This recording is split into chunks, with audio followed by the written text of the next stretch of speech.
Hello, everyone. It just started to rain out here, so I might get drenched before your very eyes. Hope not, though.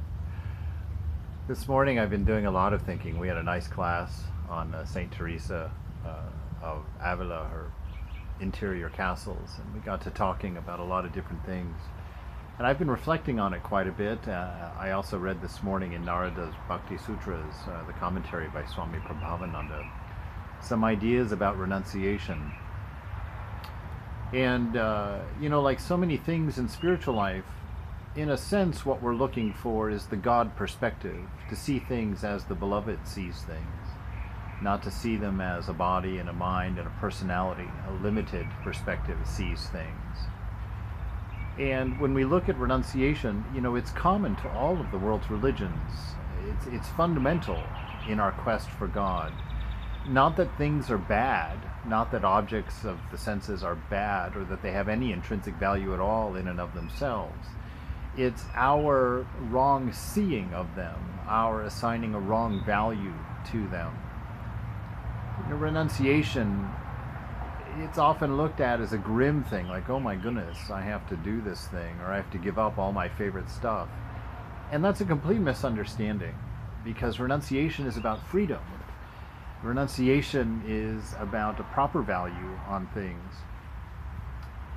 If someone comes to you and says, "Hey, if you give me your broken down 1970s Chevrolet,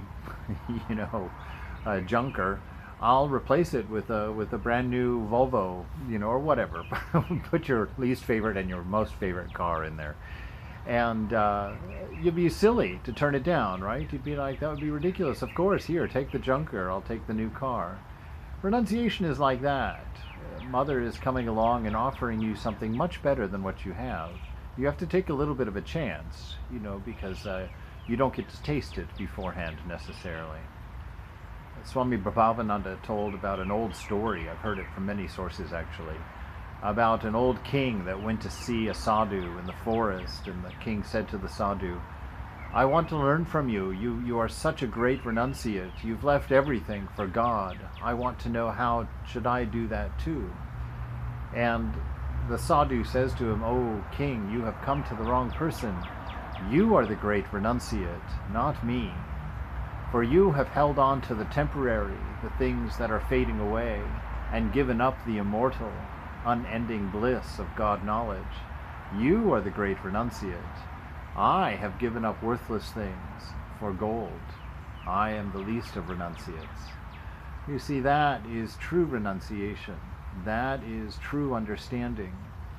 If you have to pull something out of your fingers that you really want to hold on to, it's better that you hold on to that something and practice your discrimination, practice your discernment. Look at that thing very closely.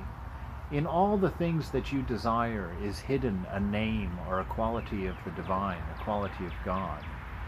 To discriminate so that you can let go of these things is to study them closely.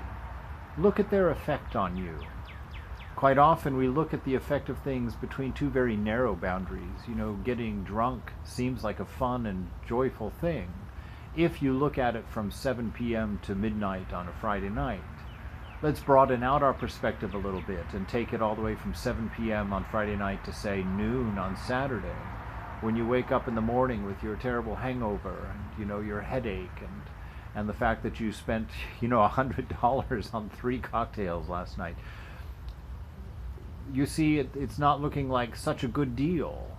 And then let's broaden it out a little bit more, and add a few years to that. And if you've become addicted to it, if you've become an alcoholic and you've lost relationships or underperformed at jobs and lost well-being for that, you see that it's even less of a bargain, less of an enjoyable thing. And take it into old age when your liver fails. It's not doom and gloom. It's being reasonable. It's being open-eyed about things. You don't have to take everything to its extreme in order to suffer from it, but you can see the fruit of its nature and see that it's not worth holding on to, when there's something else significantly more wonderful to be experienced and to be had. Nobody at an AA meeting is sad that they've been sober for however many years. It's a great celebration to them, a great sign of dignity, a great sign of victory for them. They've exercised self-control. They're not under the control of something outside of themselves. And see, that's the goal of renunciation, that freedom. We are not under the control of anything outside ourselves, no matter what that thing might be. We're not under the authority of drugs to have our moment of bliss. We're not dependent on our dealer for our longevity of bliss. We're not dependent on the opinions of others for our self-worth. We are not dependent on others for our value of our character. That is the aim of religion, absolute freedom. Anybody who thinks religion is about loss or about restriction, you have not yet learned to see. You do not understand anything of religion. Religion practiced without hypocrisy, religion practiced with intelligence and with inquiry and with thought, that religion is freedom. And that is the religion that we are to be interested in pursuing. It's a religion of the heart, a religion of the mind, not a reactive religion of going to a certain place X number of times a week or giving X amount of money or whatnot, whatever your view of religion is. See a right religion. Don't throw the baby out with the bathwater. Think carefully before you discard a very precious gem, something that you can't find anywhere else but within. So I invite you today, renounce the trinkets, look within and find the gold, and when you think you've found it, go even farther, because the gold becomes diamonds, and then the diamond's the most precious of things, pure love. Take the journey, take the trip.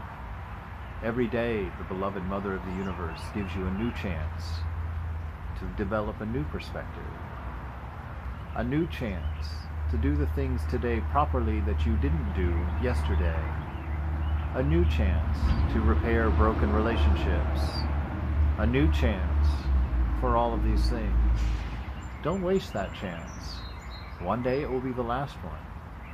Don't live in fear of that. Be freed from the fear by using your moment right now to do what's best.